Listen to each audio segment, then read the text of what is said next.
नाना पटोले यांच्या गाडीला भीषण अपघात। काँग्रेस प्रदेशाध्यक्ष नाना पटोले यांच्या गाडीला भंडारा शहराजवळ भीषण अपघात झाला। नाना थोडक्यात बचावले। नाना पटोले हे भंडारा जिल्ह्यातील गणेशपूर येथील प्रचार सभा संपवून राहत्या गावी सुकळीला परत येत होते। अचानक भिलेवाड्याजवळ नाना पटोले यांच्या गाडीला भीषण अपघात झाला। एका ट्रकने नानांची गाडी बऱ्याच अंतरापर्यंत घासत फरफटत नेली। सुदैवाने नाना बचावले।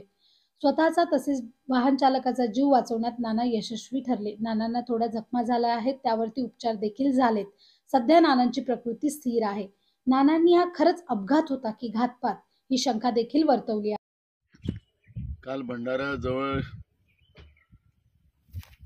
आमच्या गाडीला एका ट्रकने मुद्दामून डॅश मारण्याचा प्रयत्न केला आणि त्याच्यामुळे गाडीला पूर्ण एका बाजूने त्यांनी घासत नेलं आणि आम्ही तर सुखरूप राहिलो, पण गाडी पूर्ण त्याच्यामध्ये गाडीचं नुकसान झालं।